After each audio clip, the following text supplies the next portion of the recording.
Welcome everyone. This is the Soma+IQ podcast. My name is Steven Jaggers. I'm the founder, and I am here today with a very, very special human who has been on this journey with us from the beginning. And it is my absolute honor to move forward with this podcast with my brother, Adam Carberry. We have, by popular demand, continued this podcast. We're going to be diving deep into so many different topics. And we really would love if you, I think Spotify at this point has a comment section below. If there are things that touched you in this podcast, if there are topics that you would like to cover, you've probably listened to some of the meta skill podcasts that we have covered so far. And the goal between Adam and myself is to really just dive into all of the topics that, what it means to be human and the struggles, the challenges, the skill sets that we have found to be helpful in this journey of figuring it out. We're all in this figuring process. And in today's episode, the topic that came to us, which I've experienced myself and I know Adam has, but the topic today is why you still don't feel like yourself and what to do about it. I've been in so many situations and chapters where I feel so much like myself. I feel so much in alignment. I feel congruent in so many ways. And then there's times where I'm like, God, who am I right now? Like I can feel the discomfort of my identity shifting and changing. And it's a really painful and uncomfortable experience, but we all go through it. And we're going to continue to go through it. And there's chapters of it. But with that being said, I want to introduce you and pass it over to my just dear brother, Adam, who has been such an ally on this journey. And we are going to be co-hosting this podcast moving forward. So thank you so much for joining us, Adam. Yeah, thank you so much for that introduction, Stephen. And, it's funny, like when we were talking about the various different topics we wanted to cover moving forward in the podcast, like this one really resonates and I think is really what brought me onto the path of finding somatics, finding somatic breathwork in general. Was like I was at the time when I first discovered you, I was living in a self-converted school bus, traveling around the country, really trying to find not only myself, but just my place in the world. Like I had spent so many years working in an industry that was just no longer felt in alignment. It no longer felt with what my soul was calling me here to do. And from the moment that I discovered somatic breathwork, it was like I found this voice within myself that just wanted to come out into the world, that felt like I was finally tapping into who I truly was in an individual and how like my soul expression wanted to show up through the world. And then just stepping into the role of like mentor and teacher, and now just being a part of the staff with somatic and helping with operations and the workshops and like everything that's involved in it. It just feels like it's given me more space to continue to feel like myself. It's been such an honor watching you and your transition and your growth from that first training, and then from becoming a mentor and then going through and teaching in person for us and then becoming part of the staff. I feel like you have moved through so many different identities in the past 3 years, with the knowing inside of you that like you embody what this message, what this really this gift is that we are trying to give to the world. And so I couldn't think of anybody better to co-host this podcast with, brother. Oh, I'm really excited. I can't wait to just continue to dive in. Like you and I have just had so many beautiful conversations over the years that there was so many times, like one of the last times we were in Austin together and just sitting on your patio and having conversation. I was like, where's the microphone? Like, why can't we record this? This is so good. Yeah, especially, I mean, I'm going to bring my little mics when we're in Austin. And during the trainings, there's very little space, and we're completely on for the people that are joining the training. But those moments are so special outside of the training when we just get to connect and talk. And it's like, oh, that's, I mean, that is my goal with this podcast, is for us to just, yeah, just jam as friends Mhm. and to cover the topics that, you know, we find interesting. And also for those that are listening, yeah, let us know what you're struggling with currently, or what you want to learn more about. It would really help us as we continue this journey. Yeah, yeah, and you were talking about like how just witnessing my own journey, and I've witnessed this within you as well from just the very beginning of just like the expansion of you stepping more and more into your alignment, more and more into your authentic voice. And it was like for a long time, I had this belief that we develop all of these different ways of showing up, and part of it as coping mechanisms throughout, troubling times in our life, but Mm, also part as like masks of like yeah. we wear these masks of these people who we think we're supposed to be based upon our upbringing, based upon who our friends and family and everyone else tells us that we should be. And I really feel like that's part of what somatic breathwork gives us is it gives us the ability to like look at all of those masks and make the conscious choice and using the breath as the catalyst to allow those masks to kind of fall away. And Yeah. in letting those masks go, it's like we're revealing who we have always been. We're not discovering a new version of ourselves. We're just uncovering and unlocking this version that we've always been. So, like with that said, like I'm really curious, like what does feeling like yourself mean to you beyond just like surface level identity? Yeah, I appreciate that. And yeah, for those of you that have experienced somatic breath work, or this really goes for any sort of therapeutic modality, in my opinion, it all should be a self discovery tool, a self, you know, I've been sitting with this idea. I get this visualization when I'm, you know, doing the somatic relating, or when I'm doing the somatic breath work, or even when I'm in coaching or writing or journaling or yoga or meditation. Really, all of them, to me, it feels like self-archeology. Like Mm. I'm really trying to excavate, like down to the bedrock of what is my true essence. And, you know, some of the things that you said around like masks, for me, it is a mask, but they're almost like barnacles that get Mm. attached to us. It's like impressions that get pressed into us from a young age, and we move through life. And another thing you said was like who we think we should be. This energy of should is so fascinating to me because, like, even if I ask you right now, Adam, like, how should you be right now? How does that feel to you?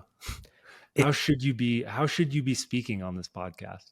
honestly, it feels limiting, right? It's Because it, limiting, it right? it it's like that energy of should is meaning that there's some perfect mold that I'm meant to Yeah. fit into.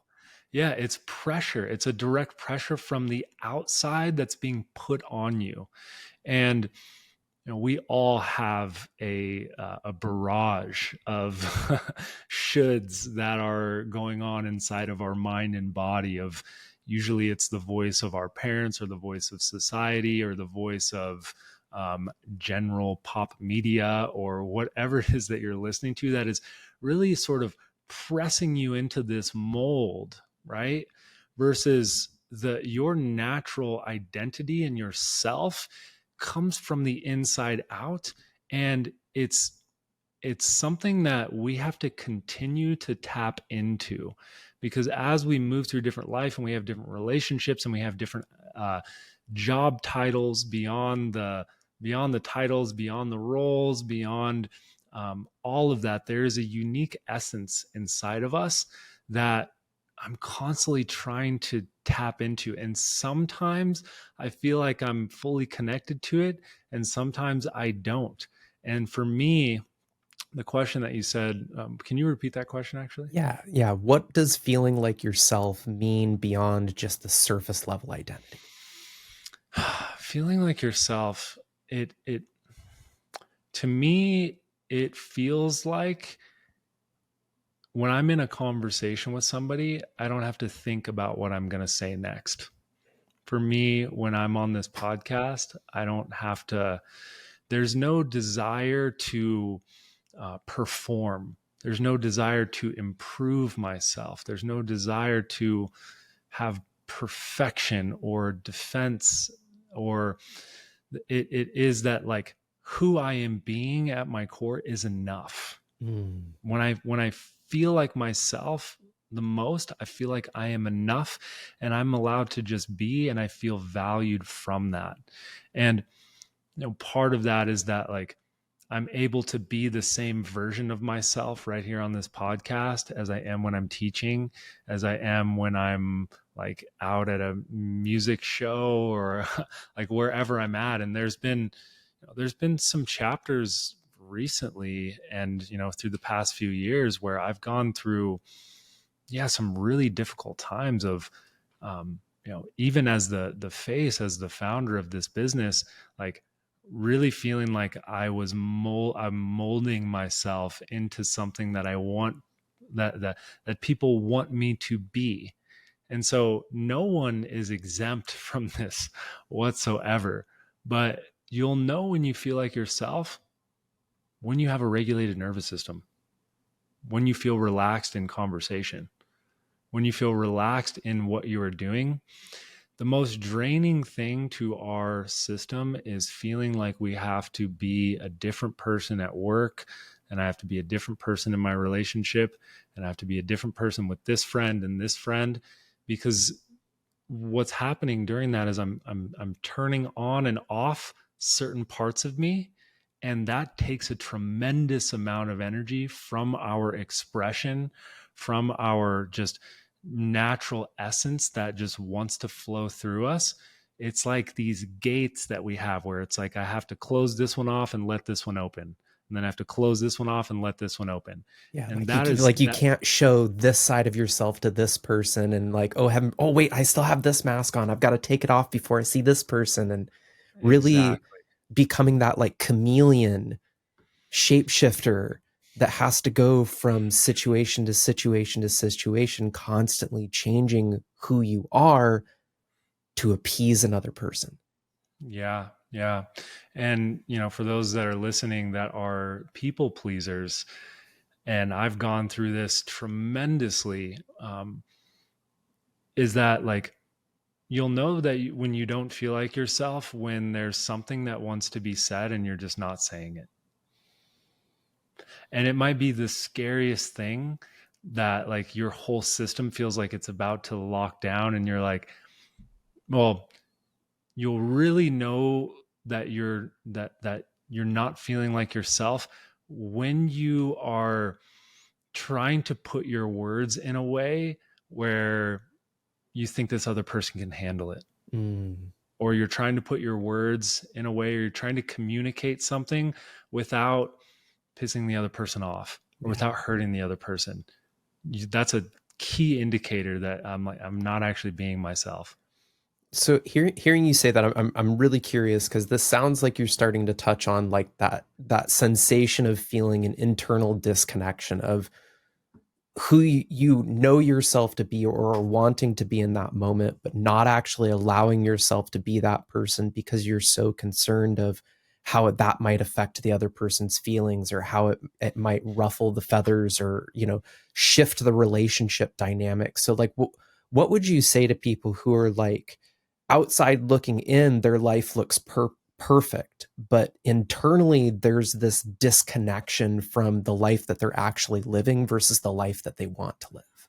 Mm, yeah, it's my I've been there, and my heart goes out to you because it's incredibly painful. And when the external world looks absolutely perfect, you have all of the things that you want, and internally you just know that something is off. And like part of the work of going through this for myself is like I deeply care about people. I care about people so much. I like, they say the road to hell is paved with good intentions. Mm. And I like actually really, really believe that statement, because there's been so many times where I'm trying to communicate like from my heart and from my core, and I want to try to package it up in this perfect way to get the message across without hurting the other person. And for example, in romantic relationships, like there's been so many times where I've wanted to like keep the peace because the external world looks great, right? It looks incredible. And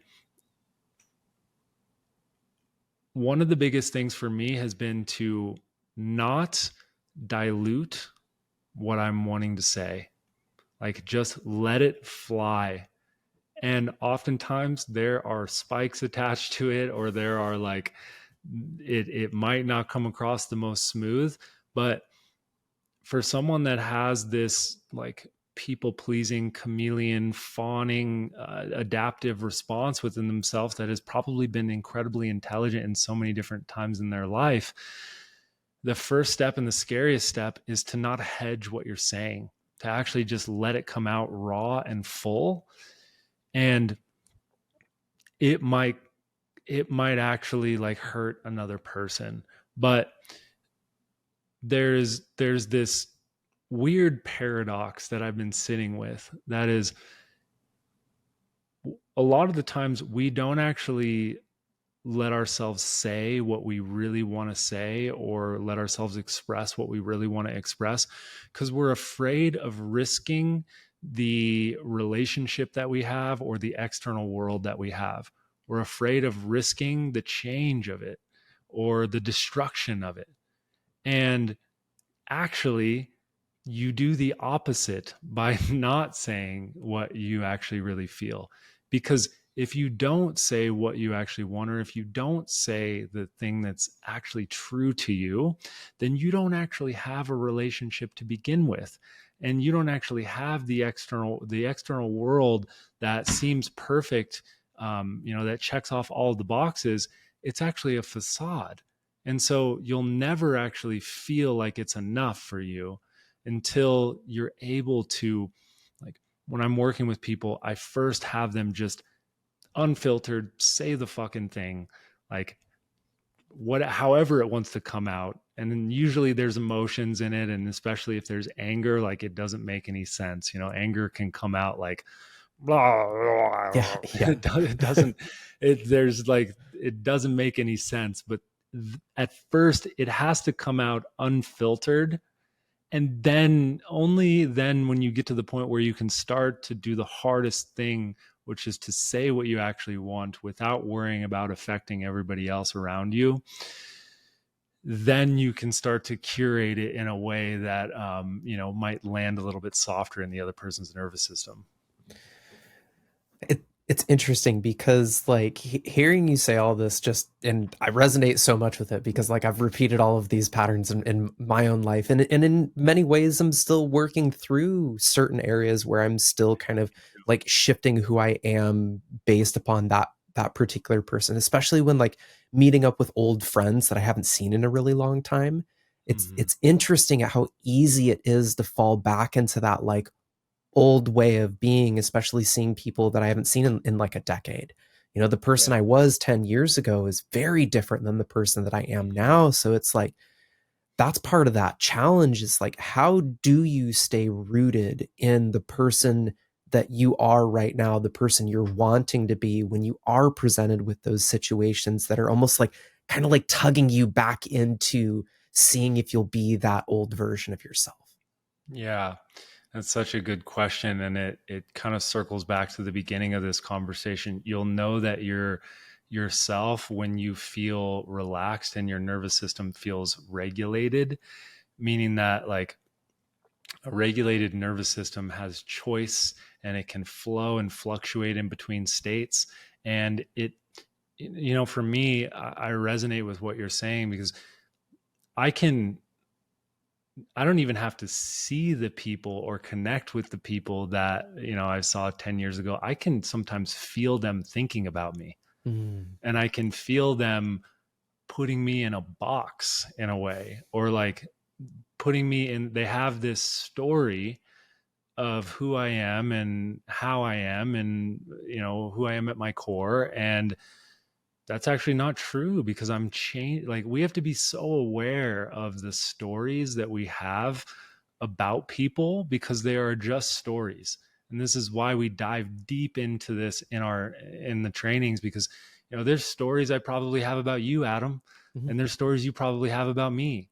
And there's story like and if we're not aware that those are just stories, then we don't actually we're not actually giving this space for this person to become their natural essence. Mm. We have, when those stories are the same thing as this should energy, where I'm entrapping you with this energy of like how I think you should be, how I Yeah. think you are at your core.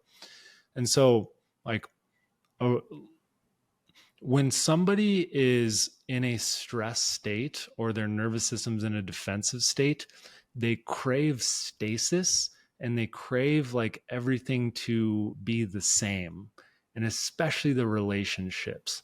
Like, if I am your partner right now and I'm really stressed out, like, I I might not even be aware of it, but I want you to be the same Adam every day, because it gives me some like thing to grab a hold of, versus like when I am regulated in my own system and I feel good about myself and my own becoming, I'm going to actually give you space in your becoming to change and to grow without having this pressure of fixing you or thinking of how you should be or wanting you to be a certain way.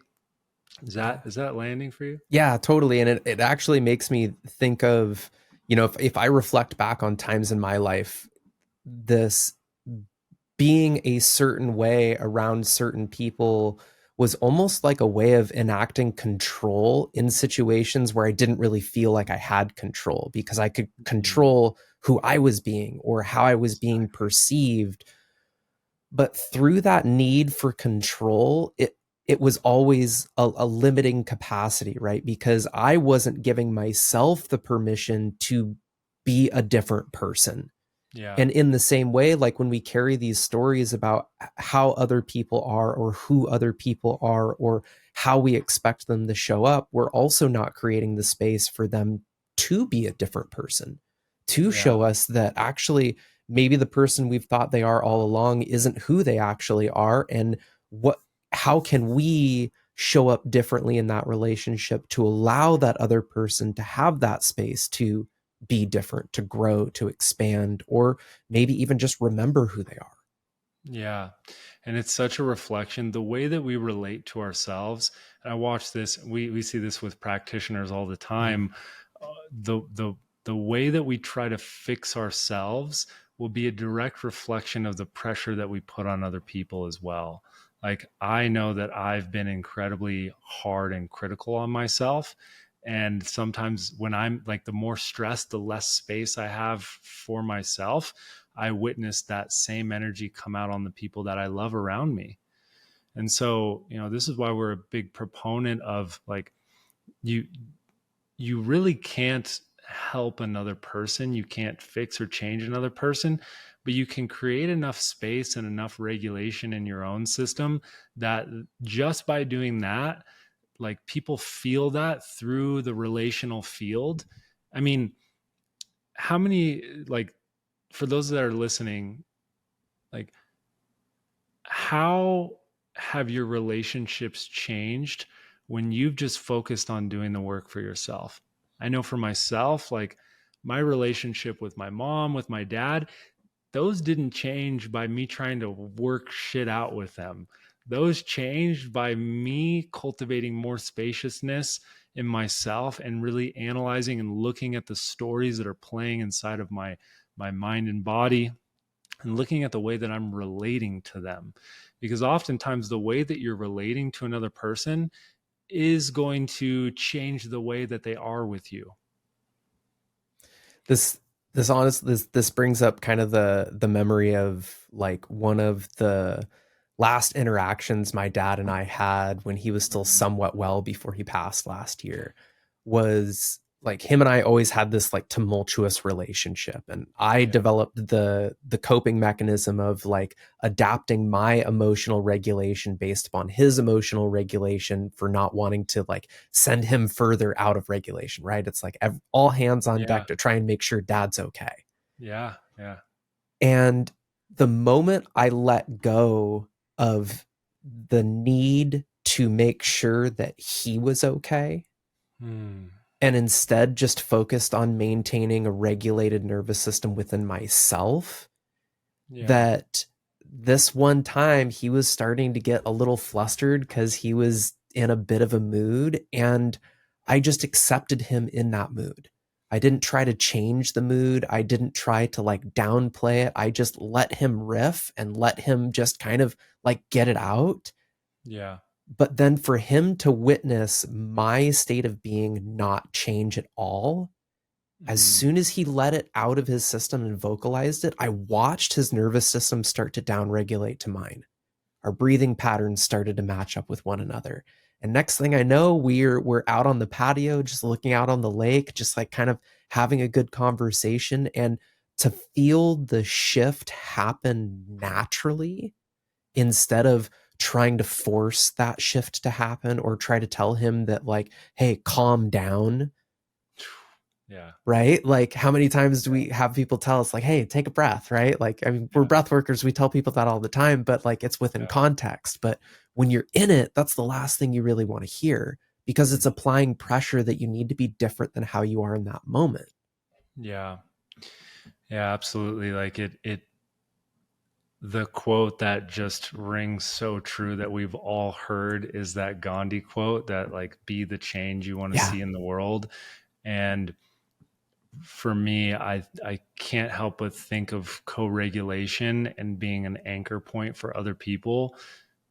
Like we can only really change ourselves and we can only really work on ourself and our patterns. And just by doing that, like focusing on that, it will change the way you are with another person. You will have more space.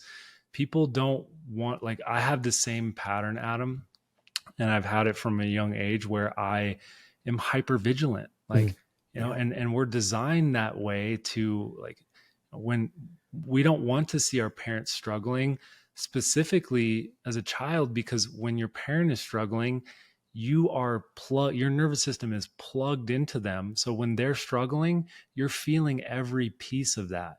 And so inside of you, you feel like it's your fault and that you're responsible for it. So a lot of the times, if we've experienced that, we are going to like, and it's a very intelligent pattern, we're going to do everything we possibly can to make sure that this person is in a regulated state. But when we do that, we're communicating to them that how they are is not okay, or they need to fix or change it, when really probably what they want more than anything, and it this shouldn't be the job of a child. But you can experience this when you're an adult, if you're going through this pattern, is that your parent or your spouse or whoever it is, they probably just want to feel like it's okay for them to be fucking crazy, and it's not going to change anything how you're acting, right? Yeah. And the last thing I'll say to this is, it is so hard for most people to not take it personally. Like that is one of the biggest things in the four agreements. And it's the thing that I have to continue to work on myself, is another person's state is not my responsibility, actually. Like it might be my responsibility, or it might be my even better, it might be my genuine desire to be a mountain and an anchor point for this other person, to hold that alignment in that space for them, to not cater to them, but to welcome whatever it is they're going through, because they have to do it for themselves, but they don't have to do it alone. But it's so hard for us, and especially the more I'm on my last nerve, or the less nervous system capacity, or the more stressed and defensed I am, I'm going to take other people's stuff personally, because I don't have the space and the lens to be able to see them as they're human. which means they have animalistic tendencies, which means they have emotions, they have a nervous system that has been cultivated for thousands of years, that have very specific patterns that don't make sense to your mind. For sure. And it's like, you know, I just like am so curious about this idea of like how much the aspect of like being a people pleaser, being a hyper vigilant, adopting the chameleon mindset. It like seems like all of these things are almost like interconnected in a way, because they're kind of feeding off of like the same patterns and the same coping mechanism of just like not wanting to rock the boat, of like just Yeah. always wanting everything to kind of stay even keel, even though that's like not the human experience, right? The human experience is meant to be a roller coaster of emotions. It's not always meant to be one way.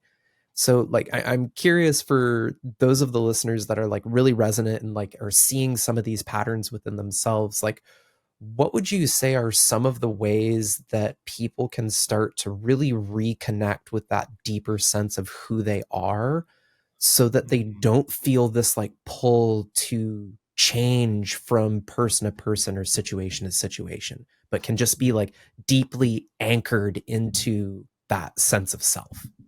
Yeah, there's so much here. And I think that we probably could do a whole other podcast on the thing I'm about to say in a moment. But what, like, we learn more about ourselves through other people. It's just how it works. So you're going to get reflections of whether or not you're being yourself in your dynamics with other people. That's just how it's going to show. And the biggest piece that I wish that I would have understood, and I'm still learning this on a day-to-day basis, is conflict is just a cry out for connection.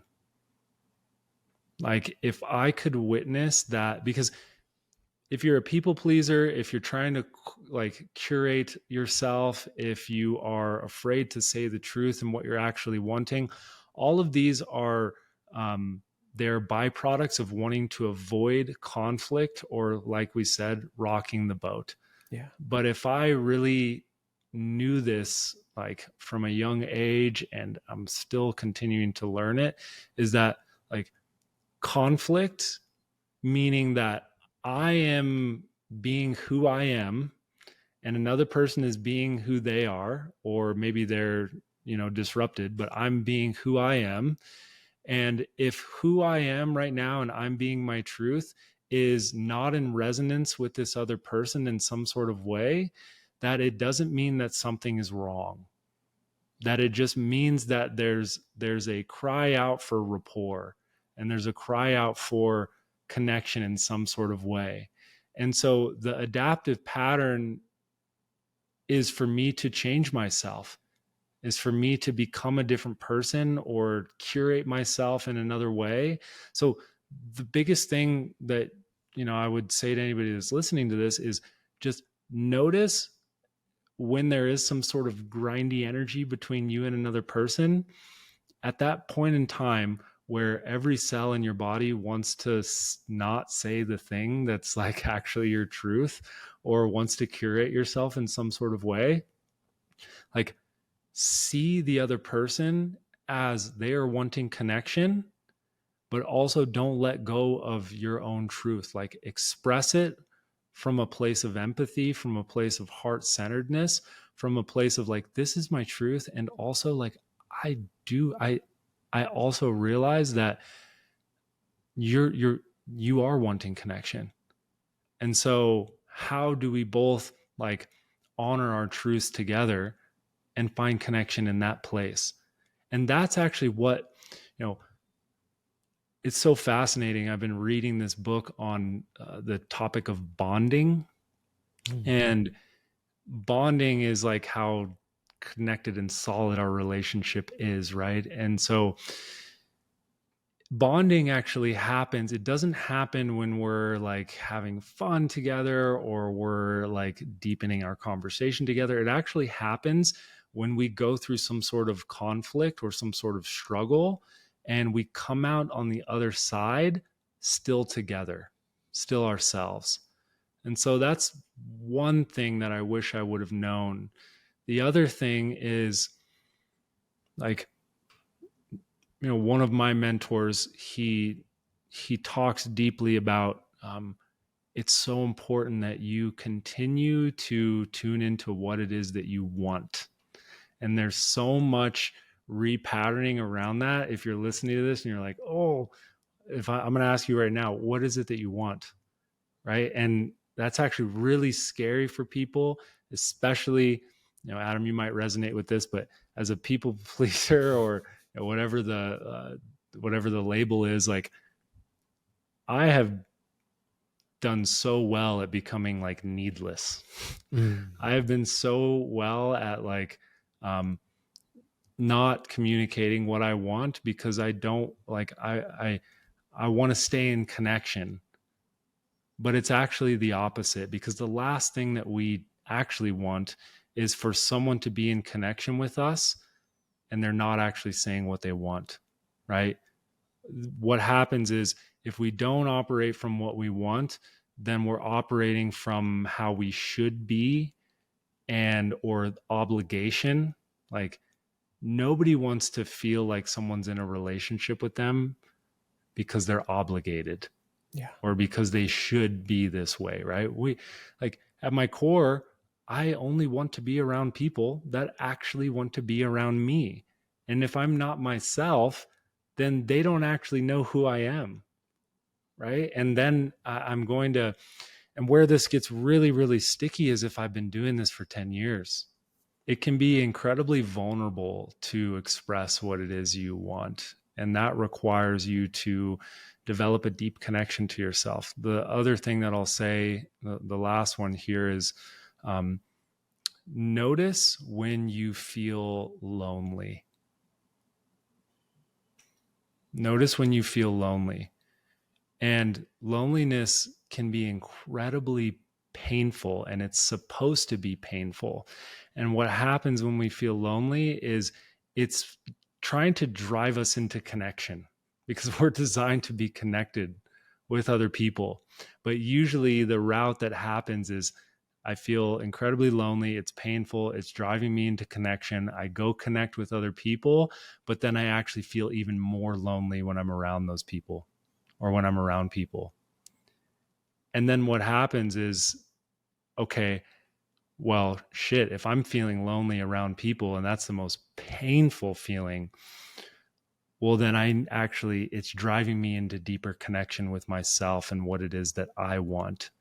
And so, that's in my opinion, it's really what we're like, all of the modalities within somatic are trying to do. What we talked about in the beginning of this is, it's time to go on a self-excavation journey and to clear out all the barnacles of the shoulds and the obligations and the resentments, and really course correct back into our own alignment, which might destroy a lot of things in your life right now. But it'll be more painful if you continue to go the route that you are and living a life that's actually not real. Yeah. Yeah. It's almost like sometimes you need your life to completely fall apart for you to realize that that life that you had built was actually built on the vision of everybody else and not of yourself. Like, when I first, took that very first breathwork session with you, it made me realize that everything I had done up until that point in my life was done trying to make other people happy, to make other people proud of me, to make other people like look up to me or be envious of me. And it really posed the question of like, what do I actually want in my life? Who do I actually want to be, and how do I actually want to show up? And that's the thing I will eternally be grateful for the somatic community, is that like, it gave me the opening and the opportunity to just be who I truly am. Yeah. And it's such a gift to be able to show up from that space and also have people reflect back to you that they're inspired by that. Yeah. It becomes magnetic.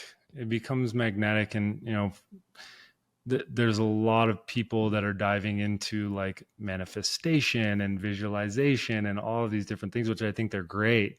But to me, the most the most magnetic thing and attractive thing is someone who's just being themselves. Yeah. Like, and you can, because like I said, the way that you know that you're being yourself is your nervous system is regulated. It's relaxed. And the most magnetic thing is a relaxed nervous system, because the most draining thing to your nervous system is being someone who you're not, is saying one thing but thinking another thing, is being out of congruence or operating from a place of what I should be doing or what other people want me to do. And it is I it is incredibly painful to wake up 10, 20 years and to realize that you've been living a life for someone else. Yeah. And the longer you go, the more painful it is. That's why when you are in alignment, like, it's so important not to get out of alignment, because it's incredibly painful. The course correction is painful. And if you're in a life right now where you're realizing that you're operating from so many things that you should have been doing or you should be doing, the beginning of following the thing that you really want, it will be incredibly painful, but it'll be so worth it.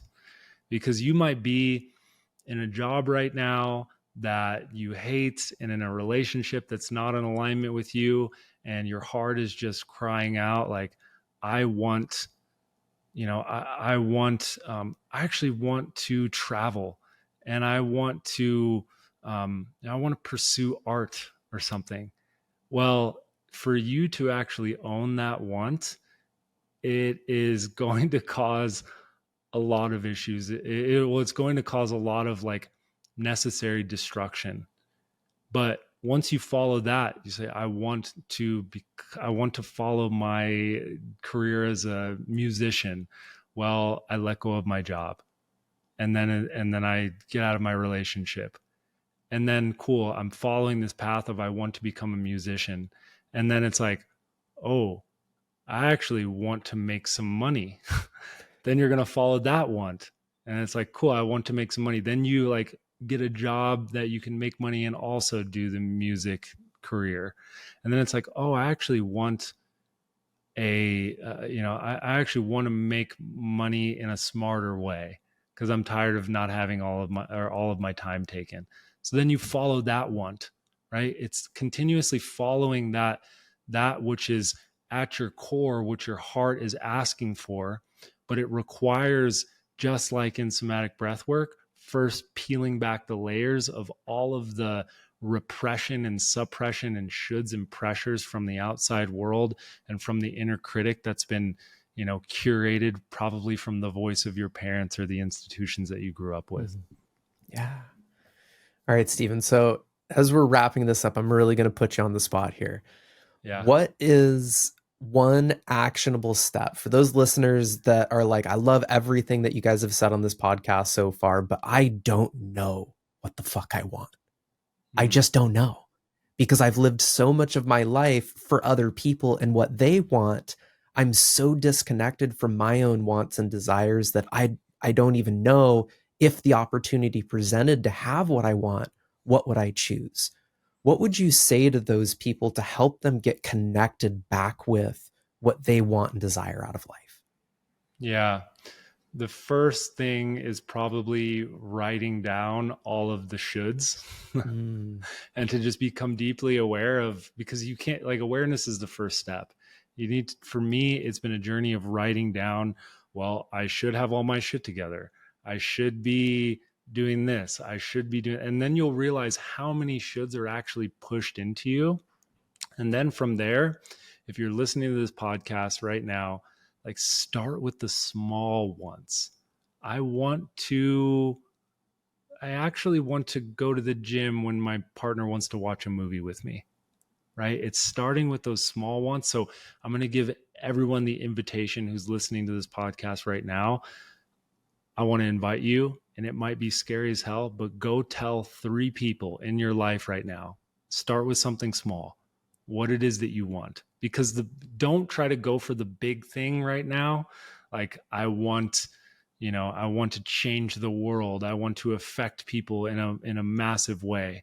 Start with the small once and go tell 3 people in your life right now what you want from them, what you want in the relationship with them.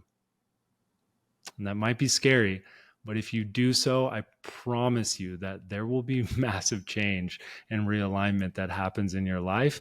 And we would love to hear about it in the comments in this podcast. Such great advice. And Stephen, I just really appreciate you just always so openly sharing just the wealth of knowledge that you've accrued throughout your journey, and really at just how much, and this is one of the things I appreciate about you so much, is that how open you are at creating space for other people to truly show up as themselves. Like I would consider that as one of your superpowers for sure. It has been something that I've had to learn. And as I continue, like, there is a part of me that wants to control everything. And I'll just be straight up, Adam. I've burnt myself out doing that. I've also gone through periods of letting go of everything. And that's been incredibly painful too, because one of the things that, and I'll just be vulnerable here, is, even with inside of, somatic, Soma+IQ, is that there's been aspects of it that I have to let go of. I have to. For it to grow and reach the amount of people that I want it to, that it wants to, I have to let go. And at the same time, there's parts of it that I actually need to control and infuse myself into. And so it's been such a journey for me to understand which things do I infuse myself into, where do I create space, and I'm continuing to learn that as I go. And I appreciate you reflecting that back to me, because that literally was a conversation I was having last night. So it's super helpful for that reflection, brother. And wow, thank you so much, everyone that's tuning in. We have so many more coming to you. Adam and I are going to be jamming. If you can, it would mean so much to us to give us a 5-star review on iTunes, Spotify, wherever you're listening to this.